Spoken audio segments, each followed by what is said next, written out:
Do you feel you've influenced anybody? I think I helped wipe out the 60s.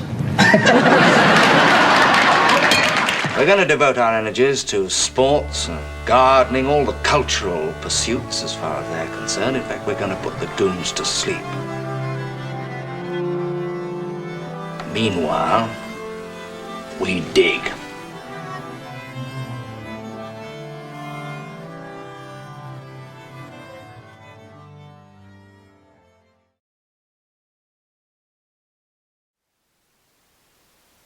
Greetings. This is The Anadromist coming to you from Tbilisi, Georgia. Look that up on a map. No, not the state. Tbilisi, Georgia. In the Caucasus Mountains. We're going to continue our historical survey of, well, just trying to understand how we got here. We've been discussing how the post-war era kind of led to psychological traumas, people trying to live as if nothing had happened as a result of World War II. Everything was just going to go on as normal. And then people challenging that. In a sense, two sets of propaganda blocks began to form. It erupted in the late 60s. There was a massive change to our society, starting with a group of people called hippies, another group we might call the New Left, coming out of Berkeley's free speech movement. And this change was essentially a failure, although the way the change is looked at now is as a roaring success. It's a bit like people in the 19th century looking back at the French Revolution as a glorious success, when in fact it too was a massive failure. So the 70s kind of starts off on a very down note and continues to go downhill. The music and the art reflect these things. And this is all what we discussed last time when we discussed the 1970s. Leading to such downbeat films as Network, 3 Days of the Condor, The Exorcist, The Godfather 1 and 2, Taxi Driver. Someone reminded me of probably the most downbeat film of the entire era, which was Salo by Pasolini. And if you don't have the stomach for that, I wouldn't even think about it. It's intense. And in fact, there were a lot of films coming from Europe during that period, which really reflected a combination of the post-war cynicism, the existential dread and absurdism, and finally the kind of like almost irrational counter-response to that, which was bred by the counterculture, which kind of really got kicked off in America. Let's see, the Vietnam War has ended to America's disgrace. Nixon was forced to resign because of the Watergate scandal.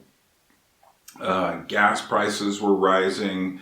The world economies were kind of shaking a bit the American economy, which had been the basis of so much of the world economy, was shaking in a way it hadn't done since, the Great Depression. So things were feeling uneasy. Plus there was this philosophical problem. So many philosophical questions were raised in the 1960s. Is God dead? The cover of Time magazine. What is morality? What shall we continue on with the same manners as we had in the past? Which was not just where you put your forks on the table, but also questions like how do you dress when you go out into public? How do you treat people? What is civility? Well, these questions didn't really find an answer, and people have continued to write self-help books to try to find answers for these questions. Things that used to be pretty much settled, but became completely unsettled, like an earthquake that had cracked the past from the present. And I would say that the 60s is in a sense, one of the last epochs that is part of the older era, but it's the crack. It's like an iceberg, not an iceberg, but an ice shelf cracking off from the land. And slowly the new society would be drifting further and further away from what had been traditional Western society, traditional cultures of any sort, really, because eventually this will go around the world. I'm in Tbilisi, Georgia now, and you see all the manifestations coming late here, but of course coming all at once. So whether it's cell phone usage or Western fashions or televisions wall to wall, all these things have come here as well. So and yet they still do out in the villages have a bit of traditional culture left, which I think is their strength, because when you cut yourself off completely from the past, you are in deep trouble. See America. And also with that, the meaning of things changed. Not just the meaning of things, but was there any meaning at all? The postmodern questioning of meta-narrative had already started. It had started with things like Andy Warhol's pop art. There's a questioning of the value of art in that, and whether art has any meaning at all. Is it just not the flatness of the surface? And it doesn't matter what the image actually is. A lot of people like his Marilyn Monroe image or Campbell's soup cans, but he didn't mean those to be really pictures of Marilyn Monroe or Campbell's soup cans. It's just color on a canvas, really. In other words, it doesn't mean much. And yet, of course, it does mean something, which is exactly why people like it, is because he smuggled in meaning in an ironic way through the back door. But we're not going to talk that much about that kind of art today, although we could. So, as we were talking about the 70s last week and the changes, it's interesting, the music went from searching to just being big business music. Bill Graham called the kind of concerts that people started to perform in the cement factories, these huge arenas where you would go sometimes to see a massive group like Led Zeppelin, the Rolling Stones, the Who, or you'd go to an all-day festival where lots of other groups trying to vie their way. But you'd go to these big, huge concerts. I never went to one because, well, for reasons I'll eventually explain in another episode, but I was outside of that loop at the time, and kind of gladly so. Although it would have been interesting to go to one of these huge events. I did go to concerts of a similar nature later in the 80s, but I didn't do that in the 1970s. And I'm glad I didn't go to see some huge arena to see Peter Frampton play his songs with his vocoder, little device in his mouth. That would have been strange.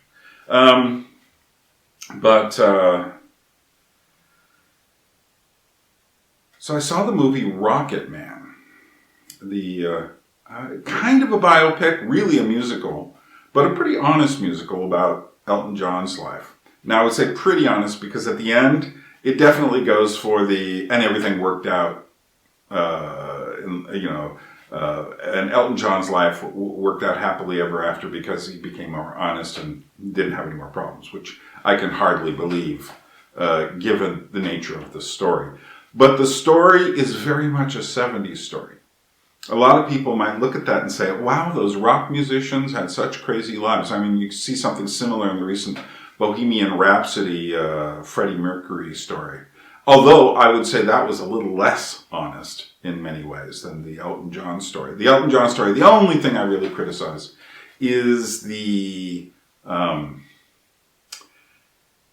end, where it just is a little too triumphant. It would have been nice if they'd snipped it off before he got to some sort of and everything worked out sort of ending. But the rest of the film was brutally honest about sex, drugs, and rock and roll. And essentially, it doesn't paint a really good picture. What a lot of people don't realize is that wasn't just the lives of the rich and famous rock stars. That was the 70s. The 70s was an era of extreme excess because, like I say, the moorings had been pulled out and, in a sense, the boat was floating away from the shore, and the boat was what we were all eventually going to be on. There were still some people left on the other side of the crack, you might say, of the ice shelf, but eventually those people would become more and more, well, they're not insignificant because they're human beings, but irrelevant to the discussion at hand. and without any power to change anything.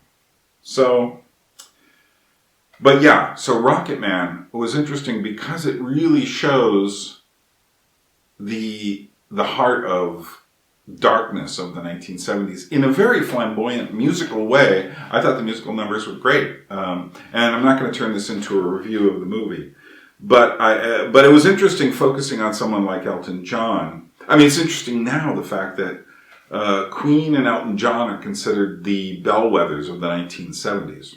They weren't at the time. It was Led Zeppelin, The Who, and the Rolling Stones. It was California sound as typified by the Eagles, or even Joni Mitchell during her Californian phase. It was,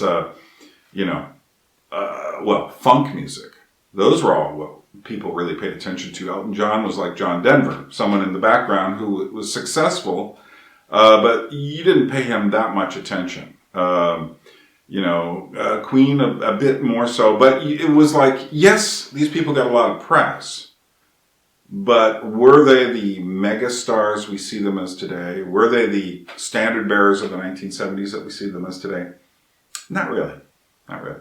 And if you were to do any, I remember listening to KFRC in the 1970s, just driving around. And at one point they did a top 500 of all time kind of thing. They had done one of these in the 1960s. And the number one song was Can't Get No Satisfaction by the Stones. But now the Stones have been relegated further down the chart. And what was number one was Stairway to Heaven by Led Zeppelin. Stairway to Heaven by Led Zeppelin is the 1970s. That's like quintessential 1970s. And someone like Queen, whom the critics hated at the time, they called them quasi-fascist for songs like, We Will Rock You. And in fact, there's something quasi-fascist about those large concerts anyway. And because essentially the power of the microphone, and particularly the power of the amplification systems, really put all of the people in that environment under the subservience of the people who held the power. Pete Townsend once said, there's something about plugging in a guitar, turning it to 10 in a stadium, and hitting a power chord. It's just an experience you don't forget. You realize how much power those rock musicians had at the time. And keep in mind, there wasn't any MTV with constant video rotation. So if you wanted to see one of those performers, you had to go to one of those concerts. And yet the problems of the manners and the meanings and the morals of the times, these were pretty substantial problems. And they weren't going away. But there was a sense towards the middle of the 1970s that these large, bloated bands, I think Emerson, Lake, and Palmer traveled across the United States with not one, but two loaded semi-trucks full of their equipment on a tour. Yeah, how are you going to get to be a rock musician under those circumstances, where you have to prove that you can put on this wild show for people? And then the movies that Hollywood, these were successful movies. Carrie, Network. I mean, you can see, I still consider Apocalypse Now, even though it came out in 79. That's definitely a part of the 70s. Even Heaven's Gate, which came out in 1980, is kind of like the end of that era. Very depressing Western movie. And in retrospect, looks better than it did at the time. I saw the full version in the theater. I had moved to New York City by then. And I actually thought it was okay, if long. But a lot of people, the critics, just crucified it. I think they were anxious for that period to end. These dark, brooding films, existentialist films mostly, where there is no real choice, there is no God anywhere, there is nothing. So what took its place instead were the blockbusters. So starting with movies like, actually, one of the first ones was Jaws, but Jaws only has that up note at the very end where they defeat the shark. Meanwhile, people are dying left and right in the movie. It's a horror film. But then you get to Rocky. Now, Rocky's the first film that made people feel good. The interesting thing about Rocky is that it's very much a 70s film. He doesn't win at the end. He just ties. And he's happy just to go the distance. And I think that says a lot about the mood of the 70s, where people were just happy to like tie and considered that a triumph, where people are cheering Rocky. It's like, yeah. And Rocky today looks like it's all this like triumph over adversity. But it wasn't quite that. You go back to the first Rocky film, it's as dark as The Godfather tonally. Until the very end, where he just basically makes it. I think it's a pretty good film that holds up still. I'm not going to discuss the later ones. But you should, if you're ever in Prague, go see Buchtiar Lotki's The Puppet Show, which translates into Cakes and Puppets. Go see their version. It's called Rocky 9. They did a puppet show. If they were ever showing, they occasionally redo it again. But that's side note, parentheses. So the film that really changes everything is Star Wars. It's the film that sets the template, essentially, for where we've been since then in terms of pop culture. It's the film that creates, if the 70s was the new Hollywood, the Star Wars was the first time people had gotten a handle on how to make money off of this new Hollywood. There would still be depressing movies being made. Leaving in Las Vegas, not exactly a bowl of sunshine and smiles. But Star Wars. Box office receipts alone, and the fact that it was a very simple black and white, good versus evil tale, that it made people felt, rousing. People, when I was in the theater and one of the first days it opened in California, people hissed at Darth Vader and they cheered at the end in the theater. They clapped. They really liked that. And I think it was the first time in quite a while, maybe since Sound of Music or Mary Poppins, that there had been an unabashedly uncynical take on films. And that was important. Interestingly enough, George Lucas did an extraordinarily depressing science fiction film right before that. Well, not right before, at the beginning of the 70s. And then he did American Graffiti, which had some of that uplifting quality too, although it was kind of conflicted about its sense of memory, but somehow it hit it all with this kind of jivey, loose soundtrack of all these rock and roll songs from the 1950s and early 60s. But Star Wars is the film that changed everything, and in a sense created this artificial world we live in today. Well, I apologize if the sound quality hasn't been quite up to snuff up till this point. I was just using the camera sound and I forgot my little recording device.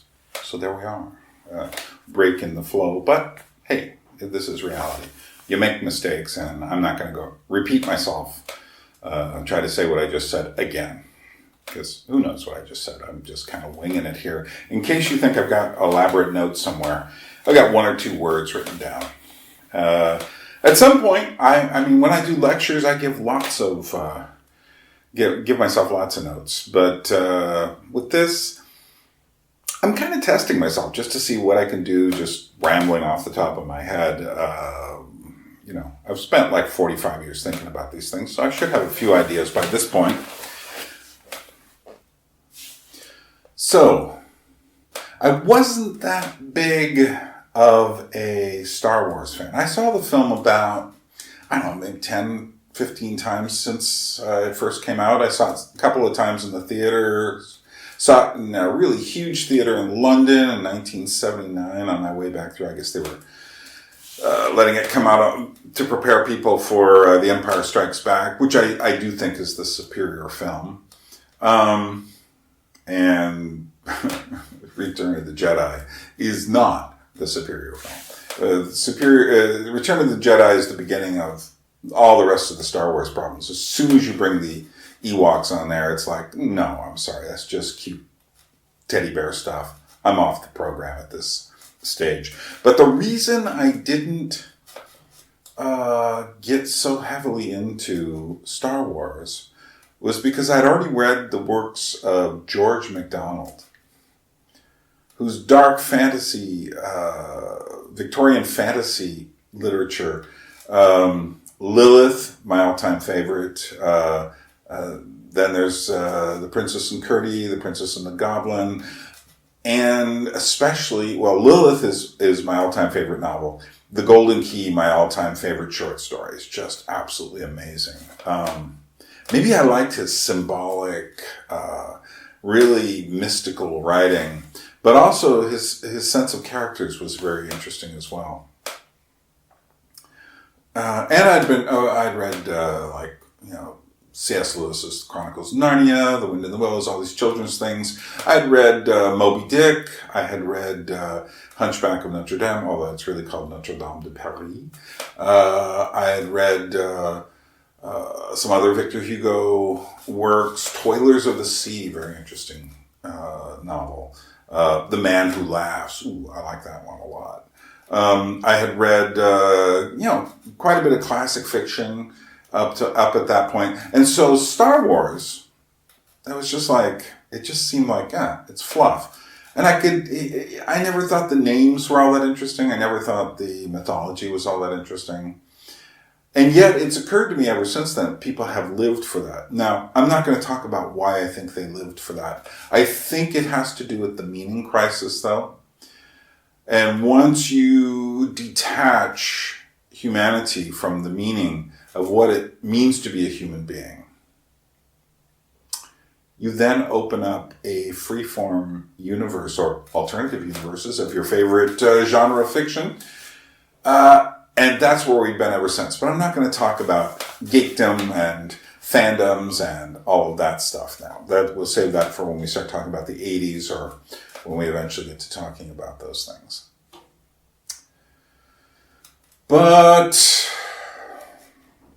so let's see. Oh yeah, there was disco music around that time. And when disco music first started appearing on the radio stations, I was not alone for sure, thought it the most repetitive, endless, non-inventive music possible. Now, there were things I did think were interesting about it. For instance, I like the Tramps' Disco Inferno, which really harkens back to 60s soul music in many ways. They have that kind of raspy voice and such like that. I thought Donna Summer's Giorgio Moroder produced I Feel Love was an absolute work of, a monumental work of music. Opening the doors with influence from people like Tangerine Dream and Kraftwerk into the world of electronic music that we now live in. It's kind of the thing between the earlier electronic, like rock music, and the later electronica that more people are familiar with today. And so as a work of originality, that is absolutely astounding. But most disco just seem to go on and on and on. And by the time you get to the disco culture of people going to nightclubs and just kind of dancing, there were new dance steps finally. The hippie movement kind of destroyed dancing. There's a very interesting history of dancing along here, social dancing. It was groups of people, often men, women, then coming together in larger groups. For instance, waltzes were pairs who would rotate around each other so that the configuration of the large circle of waltzers was just as important as the couples. Polkas and other things were like that, coming out of folk traditions. But then you just got to the point where by the time you get to the 1920s, you get to this more free dancing, but also dancing becomes more specifically about mating. And whereas originally it was more about social cohesion and expressing joy. But by the time you get to the 1960s, it's, you can typify it by someone dancing in front of, just picture hippie girl dancing in front of a speaker on a stage, just kind of like, just moving. And ever since then, something has been disrupted in dance music in Western society. So when they brought, say, the hustle back in the disco era, and they actually had hustle dance classes, I start imagining, I have a record at home called Discopedia, and there's another one, The Hustle, and it's just this idea, but it was But now something is wrong. Now it's just dance equals sex or something like that. But that didn't last. While there were Texas two-step classes, and occasionally people will try to revive English country dance music, much to my happiness, and yet not successfully bringing it back in any way culturally for people in general. I mean, when you step into clubs now, they're just dark places where people are essentially dancing alone, or they're dancing in groups, and they're just feeling the vibe of the group. But it's the difference between these groups and the original groups is that these groups are alone in the dark. The earlier groups were not alone in the dark. They were, the music brought them together. That's one reason why Georgia interests me. And they have electronic music here. It's actually quite a serious thing in Tbilisi. But I think that there's a conflict at the heart of things between those two kinds of social dancing, between the true dance that brings people together and the dance of alienation, which is more where we are now. So disco culture, which leads to electronic culture through things like house music and techno and all these other variations on a theme. Disco music was, I wouldn't call it a dead end as much as it was, in a sense, it was a continuation of what had been going on in swing music back in the 1940s. And it was taking the rhythms and taking the humans and making them more mechanical, in a sense. It was mechanical music. And it still is. That is to say, our dance music today is largely electronic, and that means mechanical on some level. It doesn't have the natural rhythms or graceful movements of real dancing in the same sense. I mean, it's not to put down electronic music, just blanket. And there are musicians and DJs I really like, but it is a step in a direction which conforms the human to technology and not the other way around. It doesn't take the technology and conform it to us. It conforms us to the dark, loud, pulsating environment. But it does not give us the freedom as human beings. And that freedom can only come when you've learned the steps, when you know the steps, and then you can improvise rather than just simply moving. Which is also a reason why I think a lot of men shy away from dancing. Women often want to dance. I think it's because they feel more comfortable simply moving, where men want to know what they're doing. Men need more structure in their movement. Maybe men are more naturally in army. I don't know. But women are, and so there's been a complaint for a while from women, and I think this complaint really goes back to the 1960s again, that, why don't you go dancing with me? Is because I don't know what we're doing. Also, it's got all that tension of, it all becomes about sexual demonstration as opposed to social enjoyment and cohesion. For me, whenever I've taken part, I'm at least a balletic person you'll ever meet. I'm this big, clumsy, oafish guy when it comes to movement. That isn't to say I move always clumsily, but I am not like anything graceful. I've enjoyed folk environments, but they don't seem to last. That is to say that it's usually a class or two, and then you're on to some, that's just a temporary thing. It's not a way of life. And when I've heard of people who do, for instance, do line dancing classes or more to the point, like English country dance classes, it sounds like it's a club. And that doesn't have the same echo of being a community to me, which is what I think dancing really is about. Is the communal nature of our physicality. So there was another culture that was brewing. And it was a culture that saw through the hippie dream, or maybe felt left out of it. It was a culture that saw through the kind of the smooth of the California dream, which was already such an illusion by, say, 1976, 1977, that when Hotel California came out, Hotel California was the Eagles talking about the failure of the California dream. A failure really clear now when you think about the garbage and feces-strewn cities of San Francisco and Los Angeles. There was a sense that this world of kind of like willowy, brown-shirted wearing people from the early 70s was past, replaced by large concert coliseums with groups like Emerson, Lake and Palmer and Kiss. And even Kiss was, in a sense, a reaction, very much a reaction to that hippie dream. They wanted something that was not that. They wanted something dramatic and a real performance.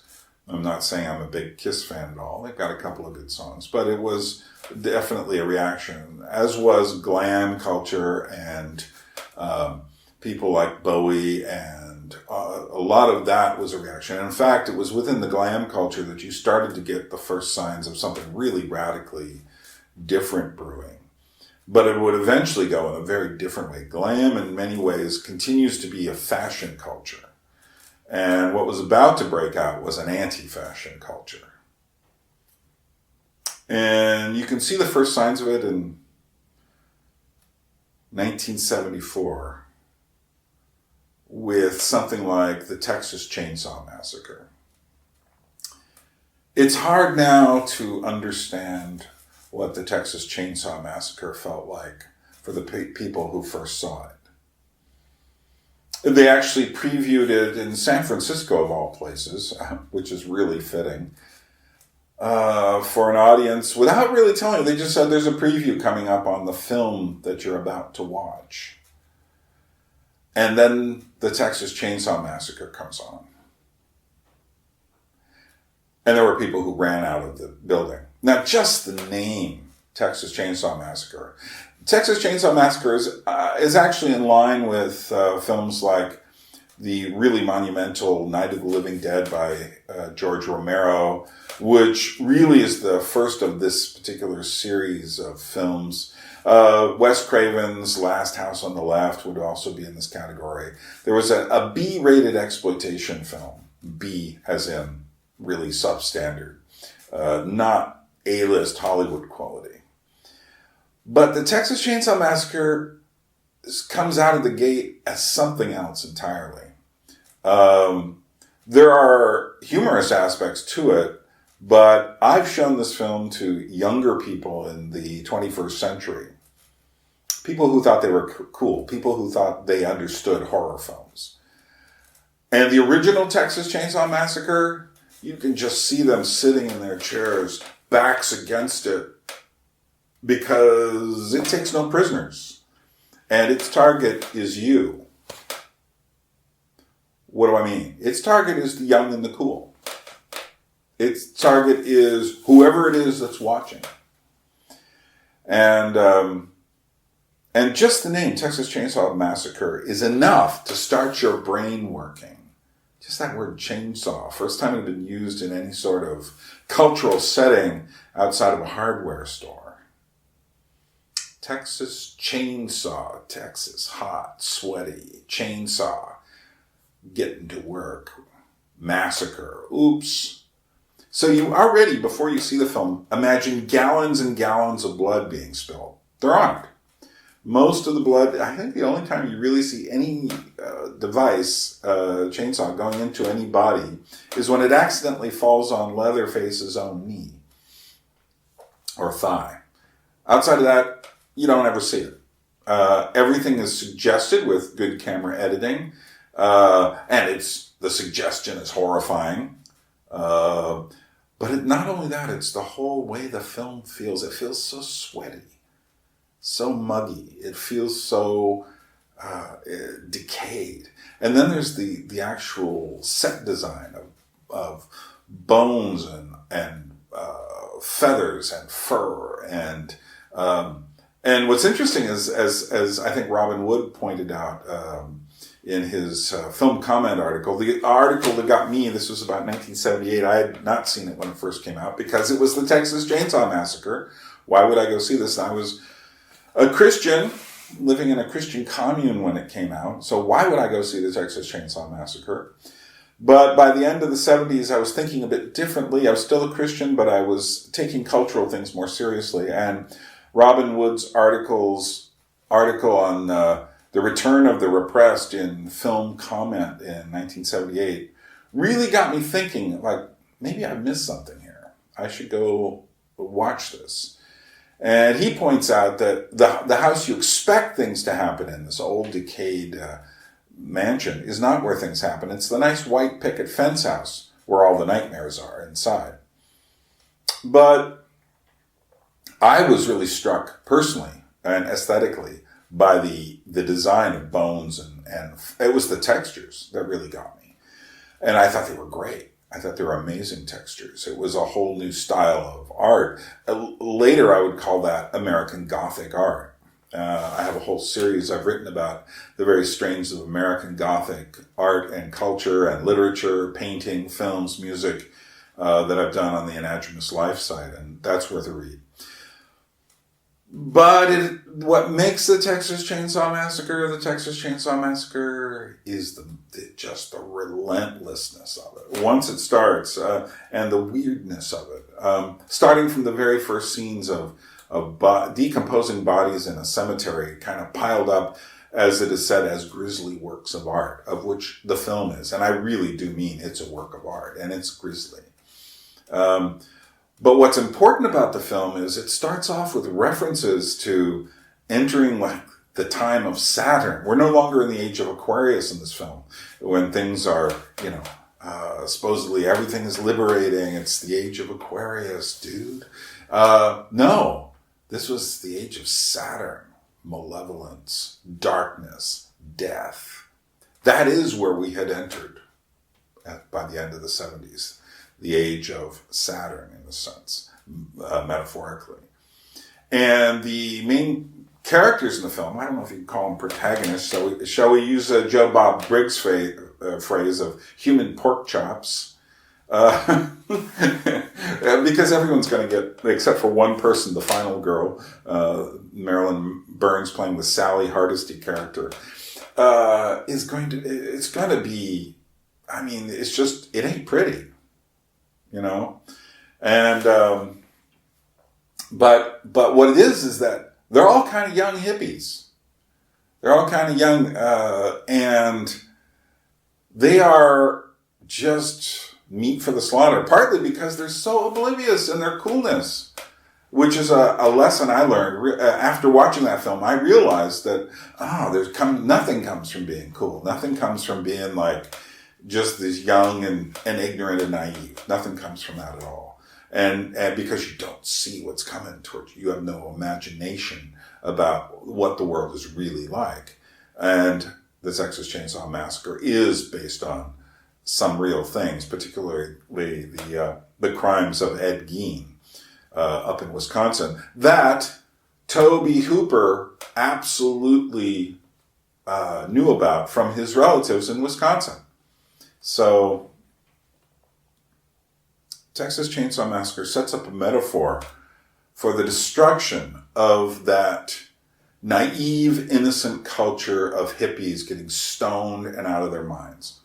And I'm not sure, some people have said the film is some sort of anti-meat track. I really doubt it. Even though slaughterhouses show up. No, I think it's really about, as Tobe Hooper said, he came up with the idea when he was standing in line one day at some sort of Texas store, and he was just so frustrated by the technology of waiting and the crowds and people in line and the stupidity. And I'm sure all this other stuff he was frustrated with. And he just saw chainsaws for sale next to it, and he's just like, man, what would happen if I just went through it with this? That would get the job done. They'd get out of the way. Interesting attitude. And it was an attitude that was going to show up somewhere else. Well, it was going to continue to show up in horror films. See the movie Halloween. see, well, of course, then there's Friday the 13th, which is of a lesser quality, but still effective. And that's where you start getting your teenage pork chops, really.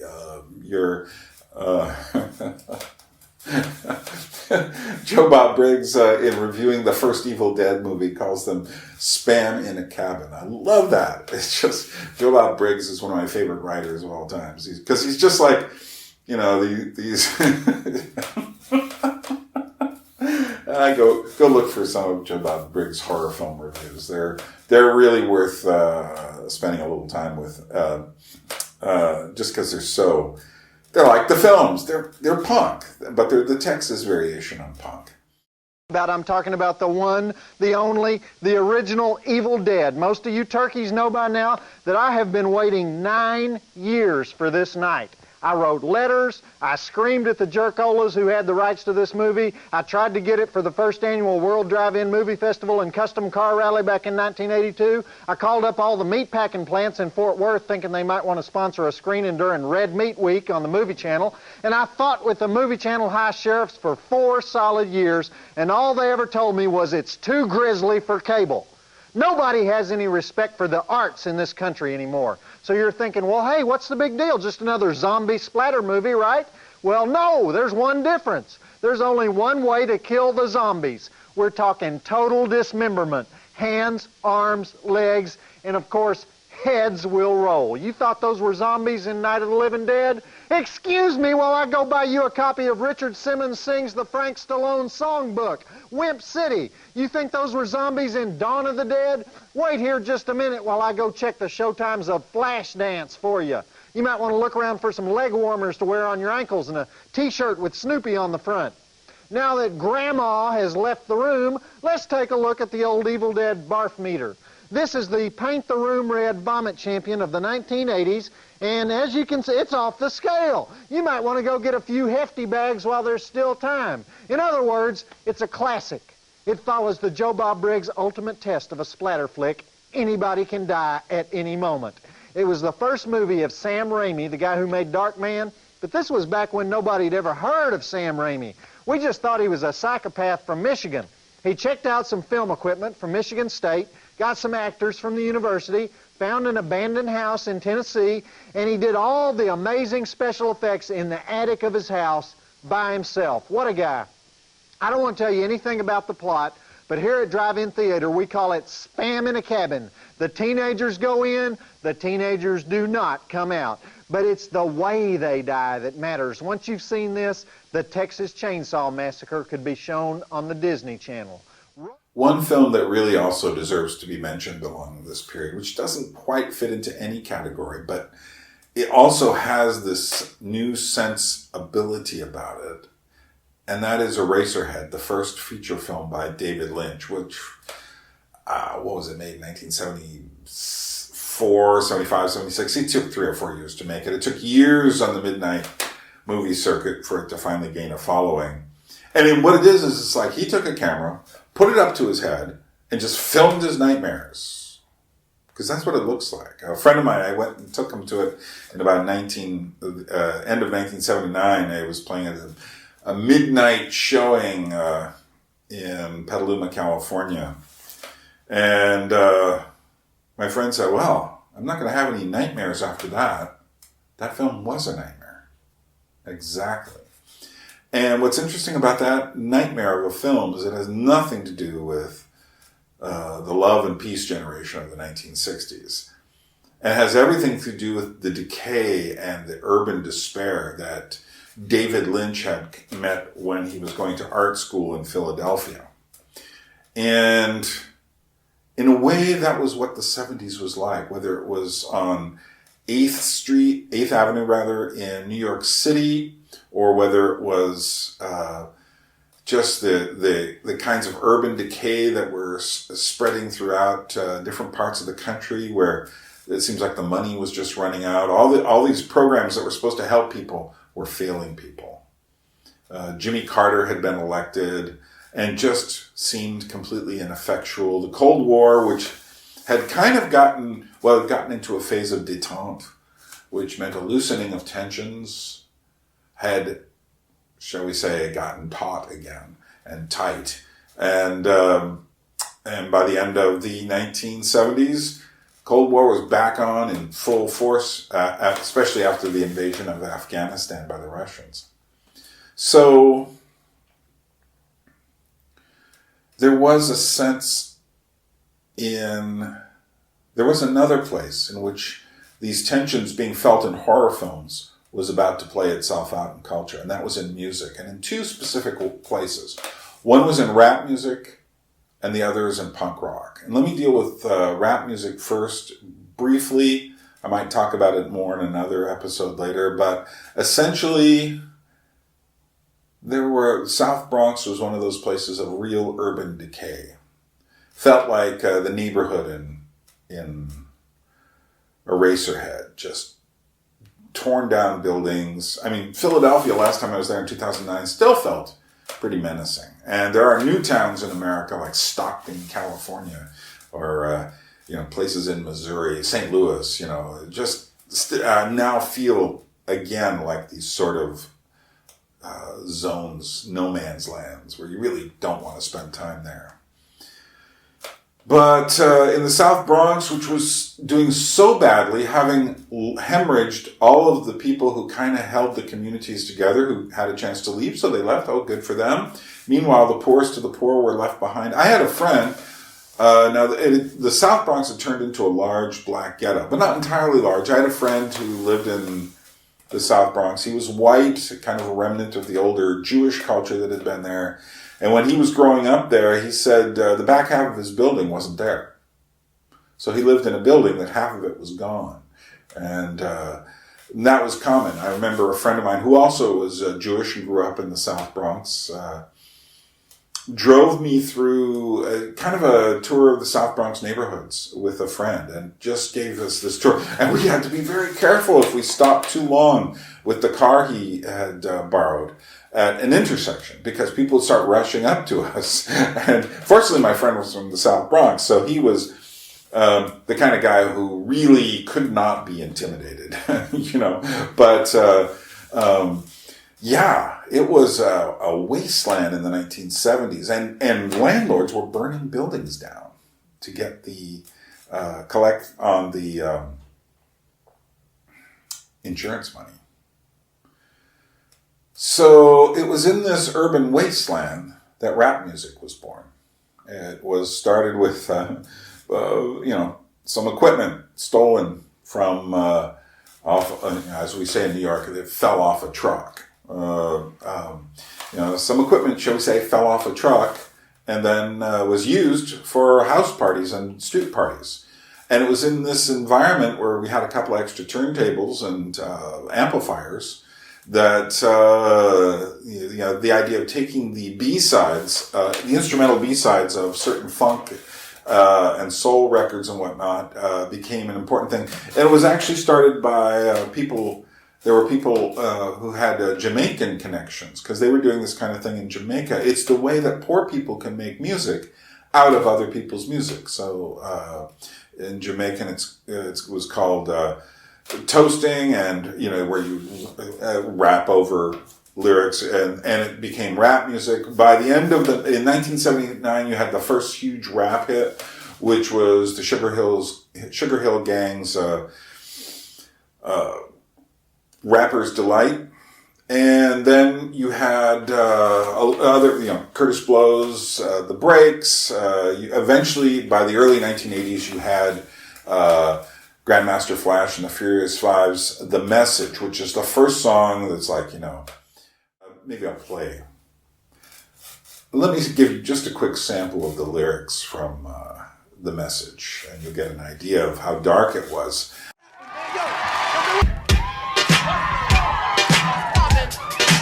And we're going to tell y'all about New York City. We love it over there, and this is what it's like. We're going to tell y'all about this.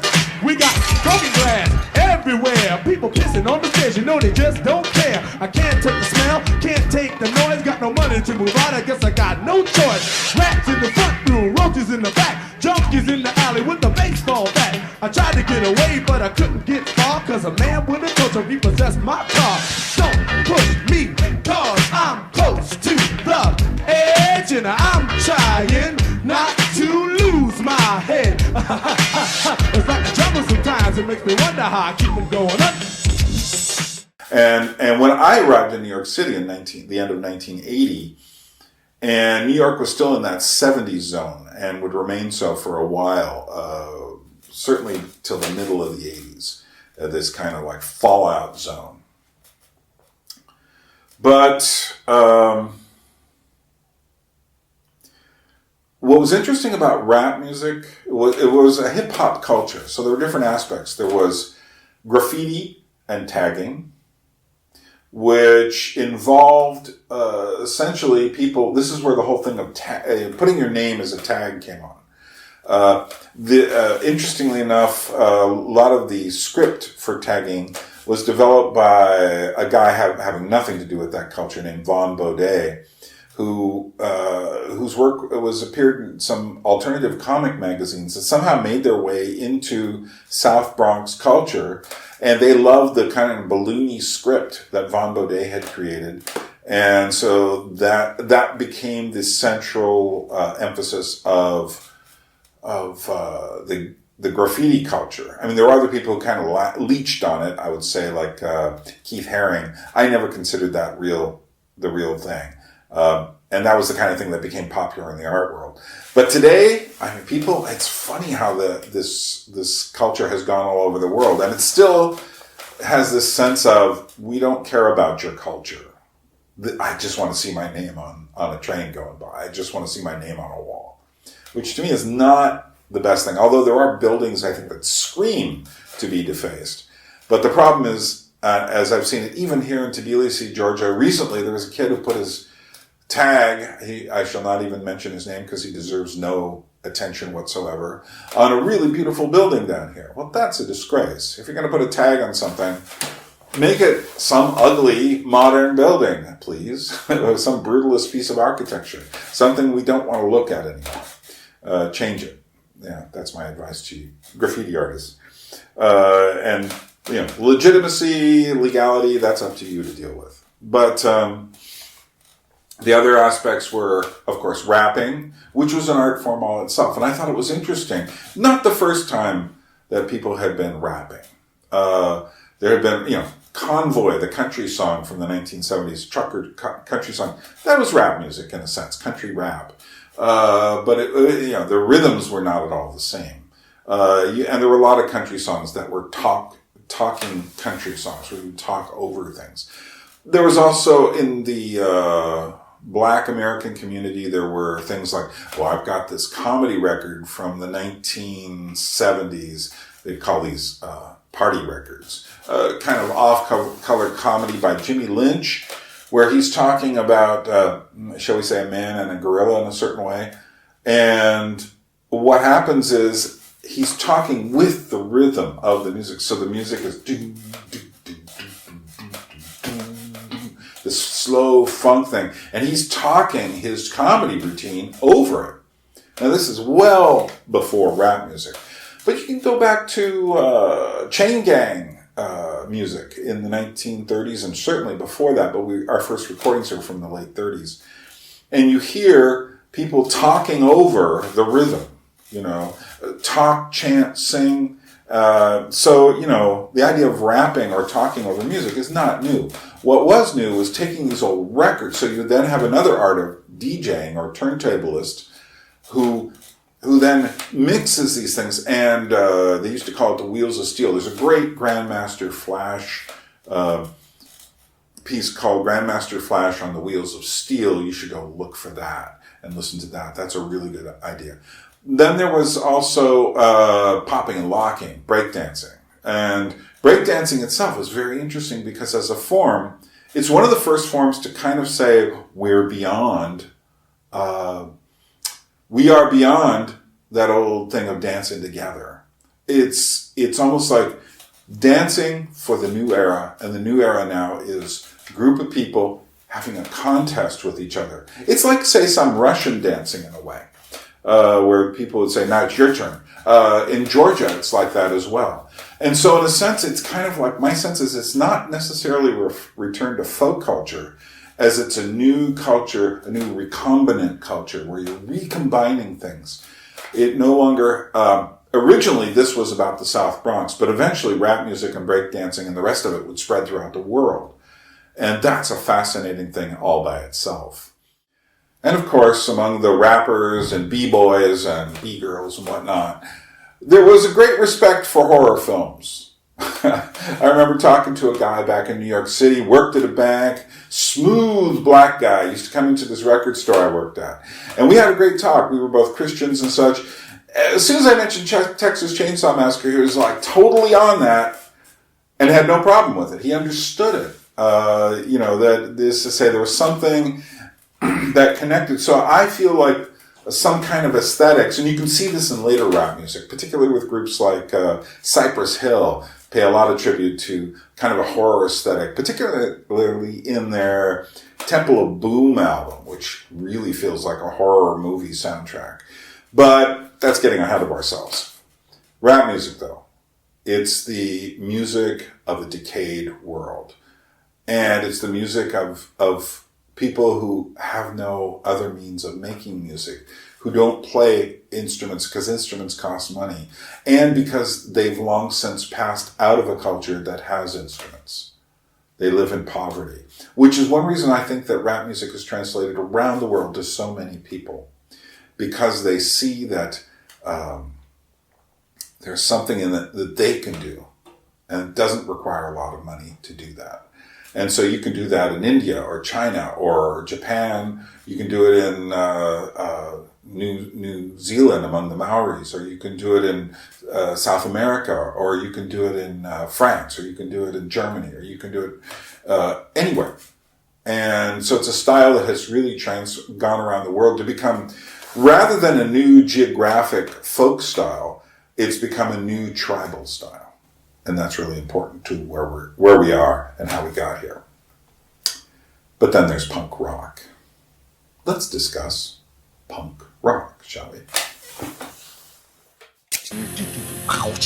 We could blow this place apart if we wanted to. The speed, the intensity. Sticking your finger in a socket, you know? Punk is whatever you want to make it. Punk rock is definitely about breaking I want to break chairs. I want to smash furniture. I want to shake the juice till it bursts. I love your juice. The attitude was generated by the music. We're born punks and we'll die punk. If you're miserable enough to watch and listen to this report on punk, You, because I'm a punk rocker. It was angry, chaotic, and rebellious. Stripped down, offensive, and sometimes violent.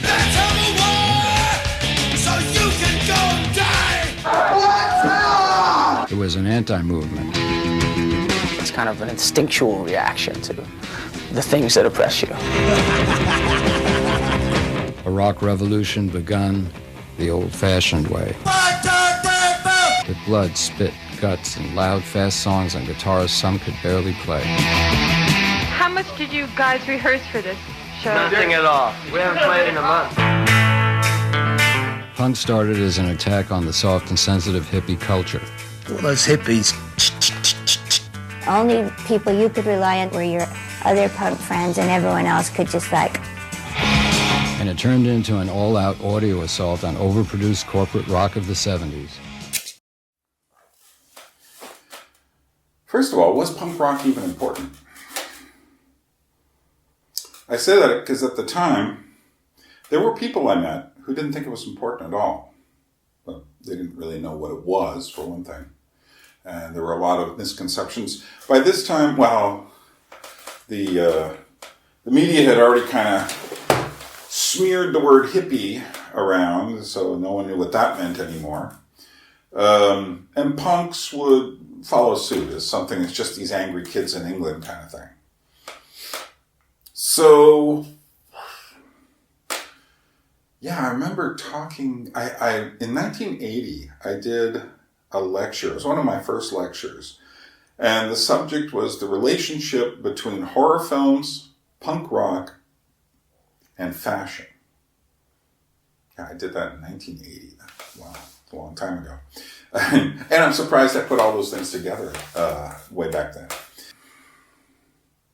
Yeah, I did a lecture at Sonoma State University in Santa Rosa. Well, it was really Cotati, California. And I was invited. The lecture went well. I used slides and music. It was received quite well. And there were hardly anybody influenced by punk rock at all at that time in that particular college. There was like one girl who kind of dressed what I call a little new wavy. But really, the ideas really hadn't spread too far. This was about, 40 miles north of San Francisco, 30 or 40 miles. But I was invited over to like a get-together with the professors. And so they were talking, and I ended up talking. There was a black guy who was one of the teachers there, and I started talking with him, and then he just said, "Now, why are you talking about punk rock?" He said to me. He says, like, "This has no real significance. It's just fashion, It'll come and it'll go." And it was interesting. I mean, he was really kind of offended that I would spend any time thinking about it. But I felt it was something much more important than that. I mean, I even, later, a friend of mine went and saw Os Guinness somewhere and told him I'd been working on these things. And I love listening to Os Guinness speak. I read his book, Dust of Death, when I was at L'Abri in 1979. Actually, I think I read it before I got there. And I've had a great deal of respect for him ever since then. But my friend went and told him I'd been working on these ideas about punk rock, and Os Guinness was just kind of like the same thing. It's just a fashion. It's not that big a deal. And I was like, have I, what am I seeing in this? Well, here's what I was seeing. I questioned myself a little bit, but I knew I'd tripped onto something. And one of the things was that it was connected to that chainsaw. It was a desire to loose oneself of that artificial smile of hippiedom, which is now the artificial smile of geekdom, and of culture in general. Wherever you go to, commercial culture is all the artificial smile now. Let me tell you how I first heard about punk rock. It was, I believe, in 1976, around the time of the Jubilee. Well, maybe that was 1977. The Queen's Jubilee celebration. And the song God Save the Queen by the Sex Pistols had been creating a bit of a furor over in England, because they actually had the nerve to equate Queen Elizabeth with being an empty figurehead and throwing the word fascism into boot somewhere in there as well. And more importantly, there was a phrase, no future, no future, no future, that kept being played at the end of the song. Now, I was at someone's house, and I didn't have a television set at the time. And they did. And it was the 11 o'clock news had come on. And they probably didn't want to put this on for the 6 o'clock news on one of the three big stations. But the 11 o'clock news came on. And there was a very short piece about these really angry young musicians in London and this stuff called punk rock and the Sex Pistols. And I heard it. And the first thing I heard was the sound of like fingers on a chalkboard scraping down. It had that kind of quality. Still does. And I heard this stuff and I said to myself, that's different. And what struck me as different about it was the anger.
I've loved music since I was young. Not really young. I think I started about 11, 12 years old. And I just happened to hit that period in the late 60s at that stage where all these changes were happening, which is where my musical consciousness wakes up. So what happened to me as a child was by 1970, I could already see that the music had changed and become more commercialized. And so I was 15 years old, and I felt a sense of betrayal that the music, suddenly we were listening to like the Archies singing Sugar, Sugar, and the Carpenters and the Jackson 5, which were just, didn't seem as meaningful and relevant as, I don't know, that stuff at the end of the 60s. And I'd never believed in the hippie ideology, never taken drugs. I was much more interested in the ideas and also the roots. By that time I'd discovered blues music and classical music and all sorts of other things. So music became really important to me. Anyway, then I became a Christian through this Jesus People group. A long story. We won't go into it. But they never said I had to get rid of my rock records, but I kind of did. I just decided these things weren't so valuable. Believe me, there were times later in my life where every time I'd buy one of those records over again, I would just kick myself for having gotten rid of them. Same with my comic book collection, which I didn't get rid of again because anyone suggested it. I actually wanted to buy my mother a birthday present, and if I'd kept all those perfect, mint-condition, Silver Age DC comics, I probably wouldn't have any real financial worries right now. That's life. So, but as soon as I heard punk rock, I immediately said, that's something I can relate to. Now, like I said, I was a Christian. And I knew I wasn't going to bring the record home and play it in this somewhat communal situation I was living in. So what I did instead was I was working in a bookstore at the time and had a little cassette recorder player. And I bought a copy of the cassette and I would listen to it there. And I devoured the first Sex Pistols album over and over, listening to it. And it started to give me thoughts about what does this mean? One of the things that really struck me was that the rage in the music. Now, I did not feel this rage myself, but I heard that rage and I said, there's something different about that. And you can still hear it. I mean, God Save the Queen is obvious. Anarchy in the UK is another one. If you really want to hear a song today that will simply, no matter what you believe today, whether you think you're conservative or left-wing or whatever, that will just simply make your back straighten out and go, listen to the song Bodies. Take that song seriously. It is an absolute milestone in rage. Basically it's about a girl named Pauline who actually has an abortion. I think John Lydon tells a story about how she actually had the baby with her or the fetus with her after an abortion or something crazy like this. I may be getting it wrong at the moment. I should do my homework, but my books aren't with me. So, do you notice the plaid though? I've gone plaid. I found this old piece of, it's really bad plaid. It's not nice cotton. It's like some sort of stretchy fabric, which is why it looks kind of behind me. But I like the plaid, so I'm going with plaid for a while here.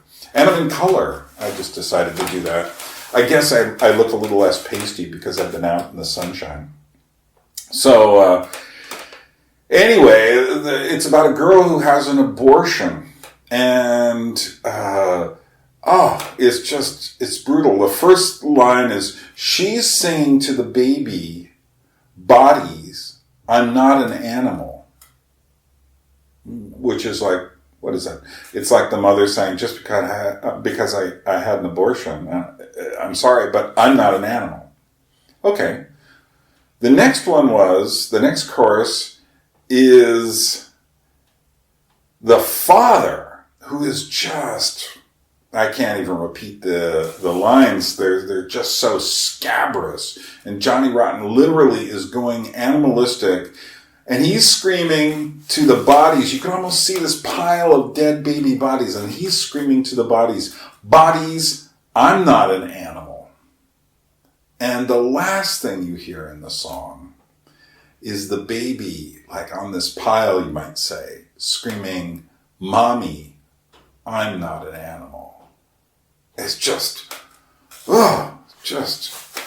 brilliant, and it so captures the contradictions of modern life. It's like everybody accusing each other of being animals, or being just like evil and whatnot, and at the same time, everyone trapped in their problem.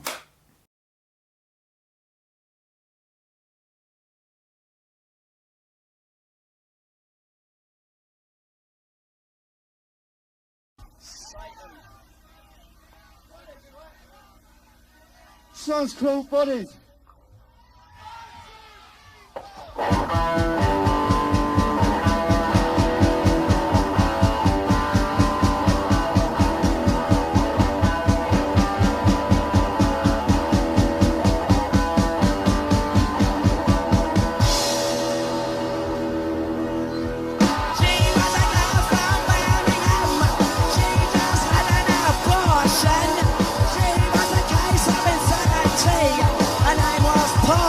Lived on a tree. She wasn't no one who killed her baby. She sent her letters from the country. She was an animal. She was a bloody disgrace.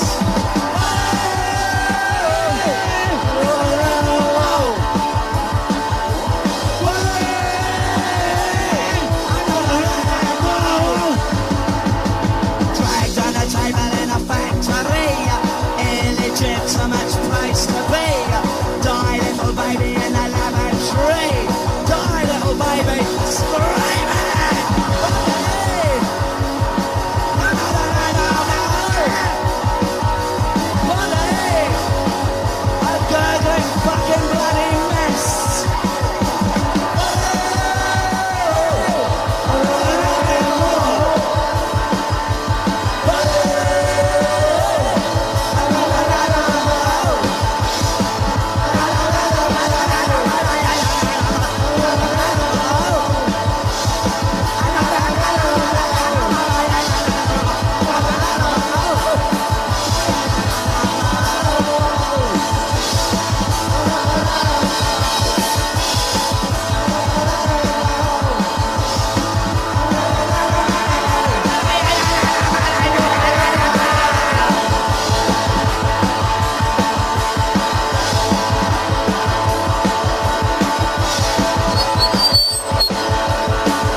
But the Sex Pistols, here's what I have since discovered about the Sex Pistols and about that punk rock and what was unleashed during that moment.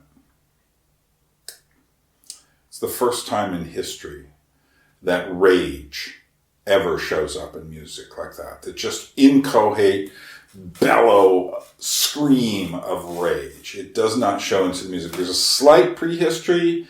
It's kind of like there are screams in garage rock in the 1960s, which I really love garage rock.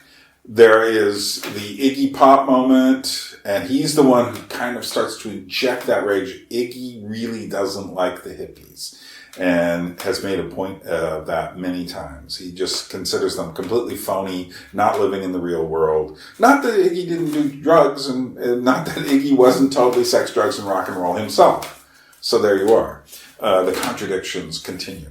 But then there's... you have other bands that are getting louder, but I think the real thing that Johnny Rotten and the Sex Pistols do is they add rage to the music. And the music shows it, and of course the voice shows it. And by the time you get to, say, Nick Cave, who's from Australia, in a group called The Birthday Party, singing Fingers Down the Throat of Love, and it sounds like he's just vomiting after that. It's just, oh.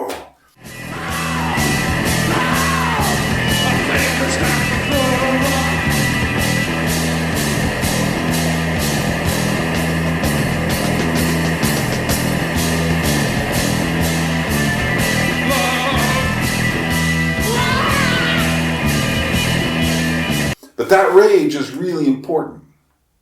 And that rage, now there's a lot of different aspects to punk rock. One of them is the do-it-yourself, the DIY. I find that really crucial and a great creative thing to know.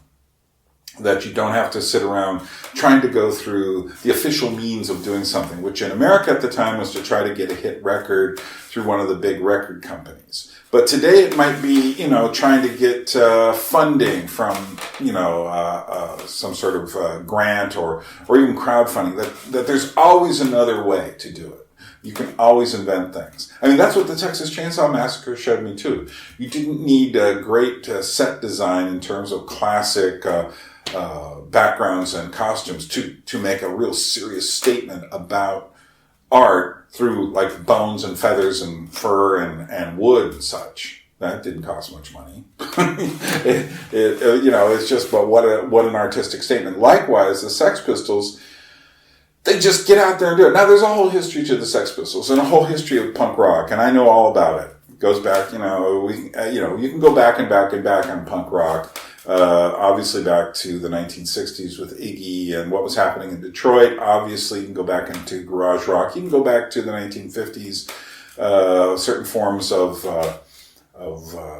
rhythm and blues and rockabilly. You can go back into the Pentecostal church to find that scream. You can go back and such, but you don't find the rage. Now, I say this with some authority. I have listened to music from pretty much, you pick a culture, I'm sure I've heard music from it. It's not ever about rage like that. That rage is a product of this modern world. That rage is a post-hippie rage. The hippies were false naivete, purposeful naivete. Punk rock was just a punch to the fist in a black canvas, saying, why have you left us this? And even your smug hippie optimism. And at that time, and this is really important, the punks were really against hippies. Later, they would seem to be like they were always on the same page together. And this is what happened when the more the punks became political. So in a group like The Clash, they start to adopt left-wing ideology. The Sex Pistols are not left-wing. They're just, Johnny Rotten sings, I am an anarchist. He's not really an anarchist in any traditional sense. He's just super angry. And his voice can peel paint off the walls. And it's an amazing, it contains so much in it. It's anger and rage, but it's also, it's mockery and it's sarcasm. And there's humor. And it's also just pure plain black rage. And that mix met with a lot of people. And also the music was stripped down. It was no longer like a 20-minute guitar solo followed by a 10-minute drum solo followed by the bass player. It was no longer that sort of kind of hippie ideal. It was now just like short, 3-4 minute song, 2-minute song. Eventually with hardcore punk, it'd be like 1 minute song. It'd be a long song. It did not contain any hope. Find me punk songs or even new wave songs that are about love, really. Or love in any decent way. Even someone who's only tangentially related, but still part of the whole milieu, like Elvis Costello, his songs that are about human relationships and love are all dark. Watching the Detectives. There's a lot more I can say here. I don't want to make this series about music history, which I know way too much about. But I just want to say that what happened, what was unleashed in that moment was this permission to essentially just say F you to people. That was one of the worst parts of punk rock, because it gave everyone the permission to say, and once everyone had that permission, eventually it trickled down to everybody. So we live in a world now where, just go online, watch a YouTube video that someone disagrees with, look at movie reviews that someone disagrees with. People will just pull out their absolute condemnation of others without thinking. Yeah, the hippies were wrong, but in their naivete, what they really wanted was to show love. They were naive about it. It was that Jack Kerouac, just like, it's all good, man. Well, it isn't all good. And on the other hand, it's not all bad either. There are no punk rock songs about beautiful flowers. And there really should have been. But then again, they wouldn't have been punk rock in that sense. There's much more to say, but essentially I think what we see by the end of the 1970s is several doors have been opened. One, we've got a mechanical culture that's opened up through disco. A mechanical culture, we all take part in it. Mechanic, eventually digital culture, electronic culture that we all take part in. And there are many aspects of that are humanizing. There are also aspects of that seek to fight the dehumanization, but in the end, you can't fight it with it. You become it, as in propaganda. When we fought propaganda, we became propagandists. And when you fight dehumanization with the tools of dehumanization, you become dehumanized and you spread further dehumanization. Next, there is, and these are connected, that blockbuster culture is also, it's like creating worlds for people to inhabit that lessens their own imagination, because now they have your world to live in and to fantasize about. And that message was not lost on the powers that be. And in the end, it's got some serious problems with it, which we will eventually discuss. Then there is the issue of a culture like rap music, hip hop, of reinventing culture from the beginning, of having no means. See, we've forgotten so many things, so people no longer know how to dance in so many places anymore. They don't know how to make music together. They know how to play music. They know how to, shout on microphones and sing on microphones. They know how to get amplifiers that you can hear 30 blocks away in a city. But as far as human interaction, things as simple as eating together, it's complicated. It's all become complicated. But one thing about rap music is it does point to a door of possibilities of reinventing culture. But one of the things I would say is you can't reinvent, you have to go back and be re-inspired by the past. And finally, punk rock, the rage is let out. That rage which we are still living in. And that's a very important thing. And it's a hopeless rage. It's a nihilistic rage. At the same time, as I told a friend in the about 1980, I said, in many ways, I consider the Sex Pistols more Christian than most of the Christian music, pop music of the time. Why? Because that's all hollow. At least that rage was real. That is what this world has provoked in us. But the shiny pop music, whether it be Christian or all the synthetic music we have around us today, oh no. That is not human at all. That is something else. And the fact that they know how to market it to sell us, it's just like they know how to market a hamburger to us and sell it. They do a very good job of marketing these things and selling them to us. But that doesn't mean that they are better for us nutritionally, either spiritually or physically. And, but the good thing to learn from punk rock, I think, is DIY. Do it yourself. Don't stick around to argue. Don't ask for permission to work on art or to do anything. Don't try to get an NGO behind you. Don't try to get the powers that be behind you. Don't try to be liked. Just do things. Make things. And that's what I've tried to live my life from those. Each thing has good things. I mean, the good thing about the blockbusters and stuff is it does bring that imagination back into popular culture. The bad thing is that after a while, people live in the rather paltry imagination of Hollywood, and it's always kind of small. I mean, there are artists who make works that are great, but don't be surprised when the end of your favorite fantasy show isn't exactly what you expected. You're dealing with Hollywood. So leave it there. It's the end of the 70s. There's a lot more to say. In fact, next week we're going to go back to the 70s again, but this time we're going to talk about the political split that occurred by the end of the 70s, beginning of the 1980s, between what would be the right and the new left, the religious right and the hippie left, and or the liberal left, or what would And today these things are very much playing out in all sorts of bizarre modes. But let's try to go back and find out where some of the origin of today's issues lie.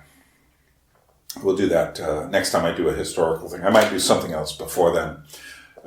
These historical things are like, just unravel all the stuff. And there's always so much more to say. Don't take this as any sort of definitive treatment of the subject. There's always more to say. And if I were just talking about, for instance, the moment of the Sex Pistols, I could spend easily 3 times as long as I've spent talking just on that moment. I'd need a few more notes, but I could easily do that. Let's see. And then, I could really use any support you care to give. Hit like, smite like. Smite, the old biblical word for smash or hit. So smite like down below. Share it. If you think this is worth someone hearing, share it. And I'm encouraging people to subscribe. I'm trying to build the numbers up so I can get this channel monetized. It would be really helpful for me out here in the middle of nowhere. I'm probably going to get something, not Patreon, but maybe this other thing, Subscribe Stars. Patreon's got way too many issues as far as their ability to censor people. And I have the feeling I'm eventually going to say something that will get me in trouble with people who like to censor people, because I'm trying to be historically honest. Being historically honest is always like a landmine. Eventually you're going to say something somebody really doesn't like, even if you've got the evidence and the proof to show it. It doesn't matter. Today people are pretty irrational about what they believe and think. So that's not the point of this, though. The point of this is not to be irrational. I encourage dialogue. I encourage disagreement. I don't encourage people who are want to put me down or put anything down. I don't care about that, and I'll delete those. If I get stupid comments, I'll delete them. It's just that simple. But any honest question, bring it on. We need honest questions, and it doesn't matter if I agree with those or not. It's just the tone of civility I'm looking for. Is it possible to find on the internet? Well, so far it has been. I haven't had that many responses, so I'm not dealing with tons of people, but hey, you never know. And thanks. And go check out my other channel, The Anadromous Life. Go check out my writing sites, The Anadromous Life and Gravity from Above, where I talk about the meaning of art, puppetry, dancing, other sorts of things. And thanks for listening. And yeah, swim against the stream. That's the anadromous life, going against the stream. Do it. A people without history is not redeemed from time. For history is a pattern of timeless moments.